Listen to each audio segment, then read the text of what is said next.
Hi, I'm Karen in the Woods, and this is my she shed. And today I'm going to show you how to make my favorite style of face masks. I've made the rectangular kind, the pleated kind, the elastic over the ears kind, the kind with bias tape ply ties. But I found that I like the ones that have a casing on each side, so this t-shirt strap slides back and forth. It makes it the easiest to adjust. And it has become my favorite mask. It only takes me about 13 minutes to sew one. And so I thought I'd make a little video of how I do it.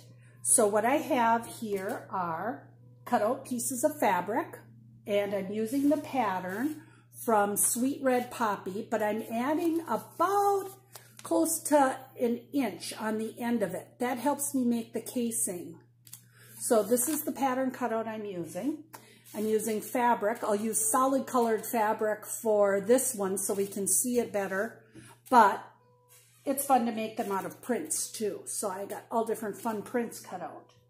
The back sides I'm making solid white, tightly woven muslin material. And then in between I'm putting a layer of Pellin 930 non-fusible interfacing. And this is a washable interfacing, is a filter level. It's pretty dense, but it's pretty lightweight enough, and I sew it right into the mask. And it's washable, and then you could dry it and keep using the mask over and over versus changing out with little pockets and trying to find more filter material. This was recommended on some of the websites, Pellin 930, and it just happened to be the bolt of interfacing that I had that I use on other projects. The last thing I'm using is strips of t-shirt that you cut about an inch wide. Give it a stretch, and it becomes a cord. All I do is snip it in one spot and tie a couple knots in the end. And then the cord is ready once we get that far in our project. And my husband has prepared these chenille pipe cleaners for me. We cut them with a pliers to about, let's see here. This is 5 inches long, maybe cut it about 6, because then we double over the ends, folding them inward, so it's a rounded, softer end. And this is what we sew into the seam allowance for the nose piece. Okay, now I'm going to reposition my camera so you can actually see the sewing machine of what I'm sewing. So this is the end of my face. And now we'll get down to the sewing machine. Now, because my camera is on front-facing mode, this is going to look a little odd because it's opposite. But I will hold each item up to the screen so you can see what I'm doing. I'm set on straight stitch sewing. I got my needle over as far to the right as I can get. I lock stitch back and forth before I begin. And this is the layer with right sides together, the inside lining fabric, the filter fabric on the outside edges, and I'm sewing all 4 layers together.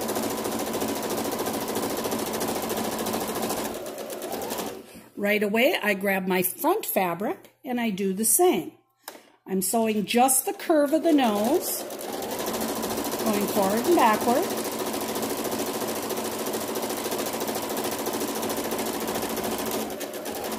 Voila.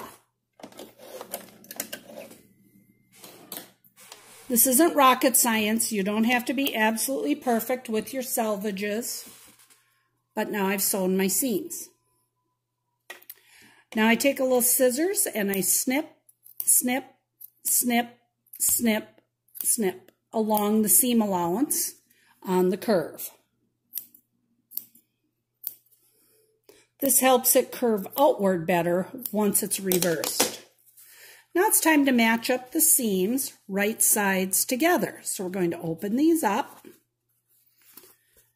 and match up the 2 tops of the nose seams. Fold open the seam allowances. This is probably the slowest part of the whole project right here. And I love these handy dandy little clips instead of using pins. So I've clipped open that seam allowance, matching them up. I'm going to do the same on the bottom part of the mask, the part that goes down by your chin.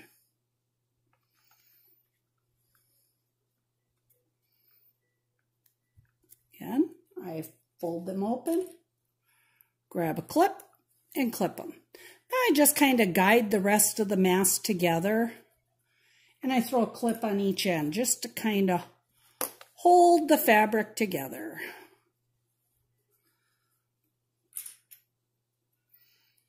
So we're all clipped and ready to sew. We're going to sew along the bottom chin seam and the top nose seam. My lining fabric or Pellon fabric is a little wider here, but I can see through it and see where my regular fabric is. Again, I lock stitch back and forth.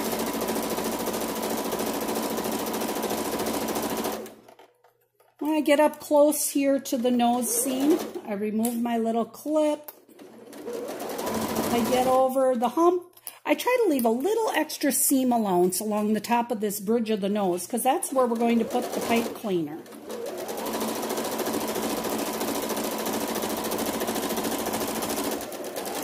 So there's the top nose seam. Now I'm going to sew the bottom chin seam. Again, lock stitching.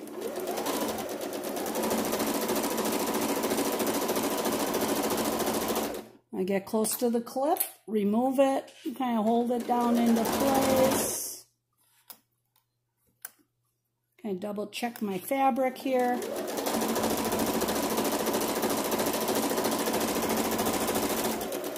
And lock stitch. Remember now, both of the ends are open for turning.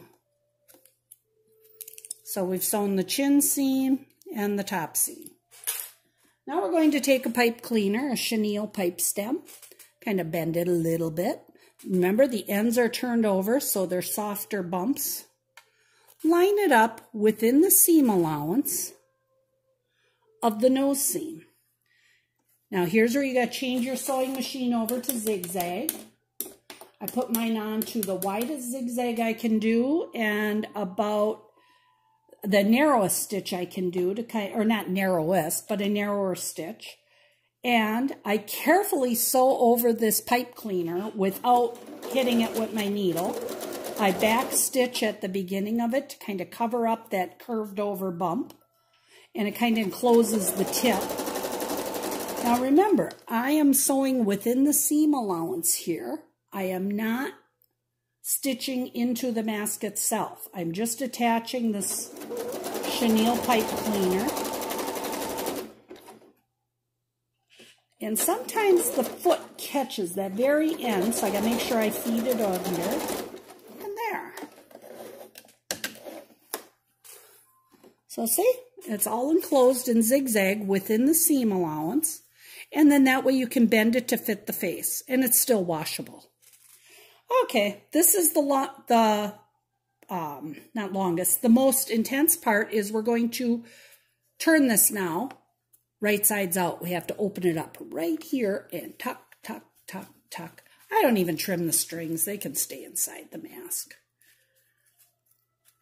Really doesn't matter. So here, we're turning this right side out.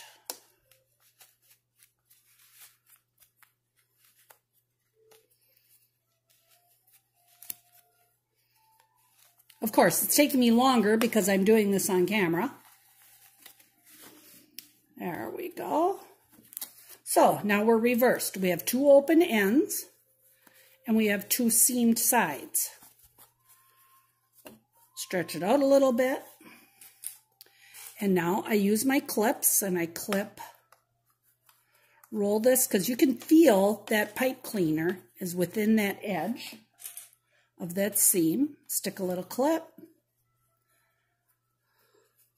I just kind of roll it open so it's kind of nice and smooth, the transition of the edge from the